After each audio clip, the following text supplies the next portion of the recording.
Assalamualaikum warahmatullahi wabarakatuh. Untuk hari ini, materi hari ini Bu Lia akan menjelaskan mengenai tahap pengujian produk. Nah, untuk itu kalian simak baik-baik untuk materi hari ini.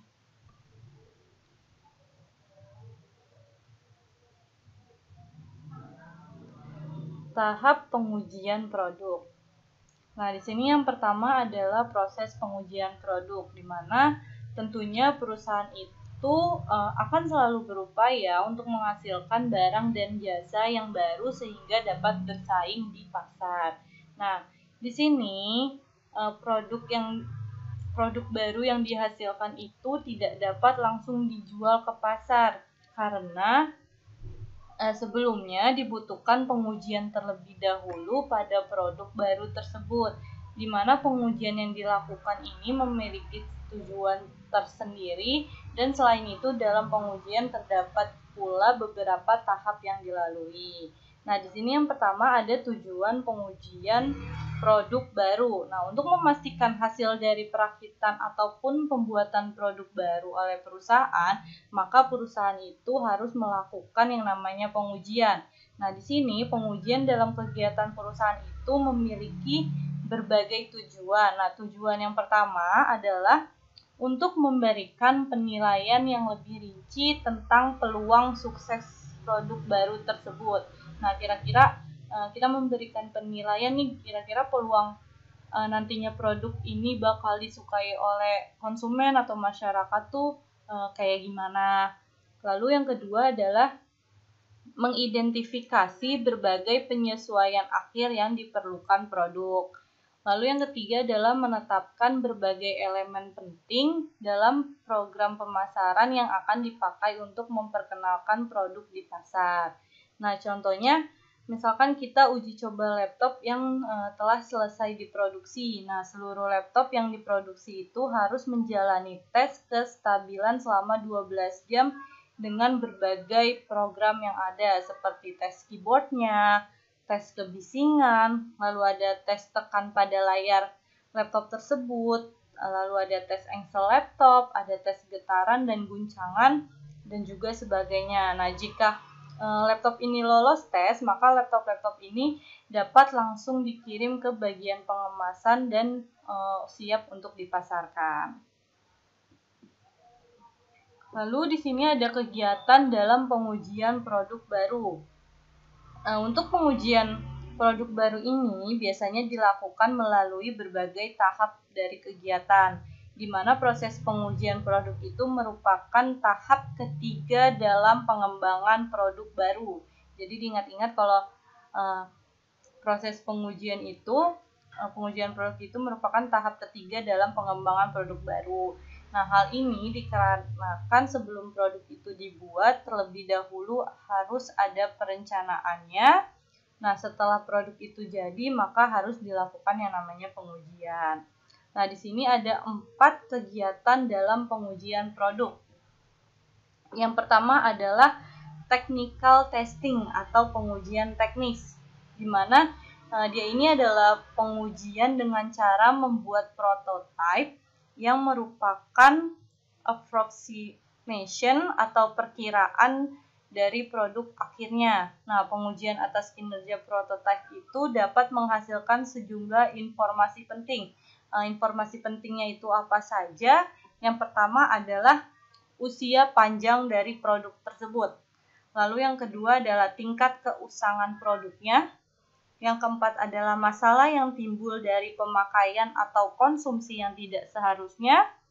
Lalu ada potensi kerusakan yang memerlukan pengganti. Dan yang terakhir adalah jadwal pemeliharaan yang tepat. Lanjut, untuk yang kedua itu ada pengujian preferensi dan kepuasan. Kalau di sini biasanya ini untuk menetapkan elemen-elemen yang akan dirancang dalam rencana pemasaran dan untuk membuat taksiran penjualan awal dari produk baru tersebut. Nah, secara umum di sini tuh ada 2 cara untuk keperluan tipe pengujian ini. Yang pertama adalah pendekatan pertama, di mana kita itu meminta konsumen untuk memakai suatu produk selama jangka waktu tertentu, kemudian mereka diminta untuk menjawab sejumlah pertanyaan berkaitan dengan preferensi dan kepuasan mereka. Jadi kita pendekatan pertama itu kita meminta mungkin beberapa konsumen untuk memakai sampel produk kita.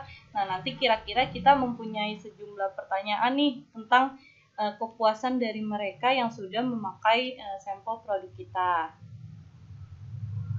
Lalu pendekatan kedua, di mana melakukan blind test sedemikian rupa sehingga konsumen membandingkan berbagai alternatif produk tanpa mengetahui nama merek atau produsennya. Jadi misalkan kita mau mengeluarkan produk baru, misalkan hand body. Nah, hand body itu kan banyak macam-macamnya nih. Nah, kita meminta konsumen untuk mencobanya, namun di situ ada beberapa hand body lainnya juga. Nah, jadi kita tutupi, jadi mereka tidak tahu bahwa nama merek atau produsen dari hand body tersebut. Jadi kayak sama rata gitu. Lalu yang ketiga itu ada pengujian pasar simulasi.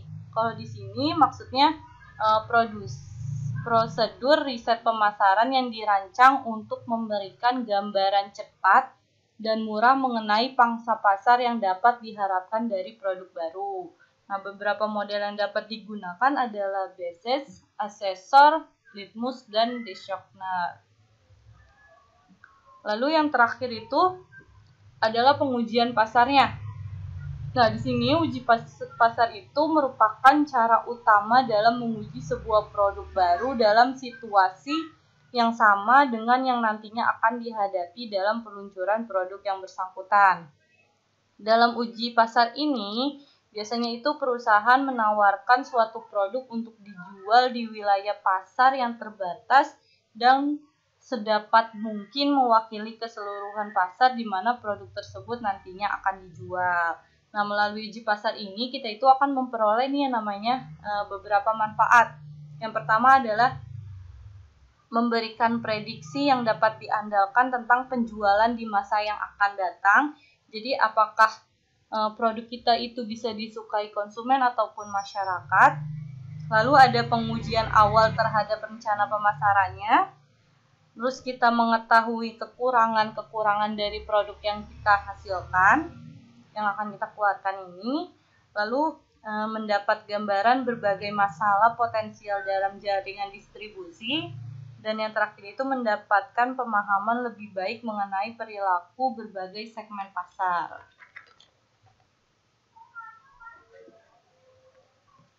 Nah, selanjutnya yang terakhir itu di sini dalam proses pengujian produk baru ada beberapa metode untuk menguji pasar produk konsumen.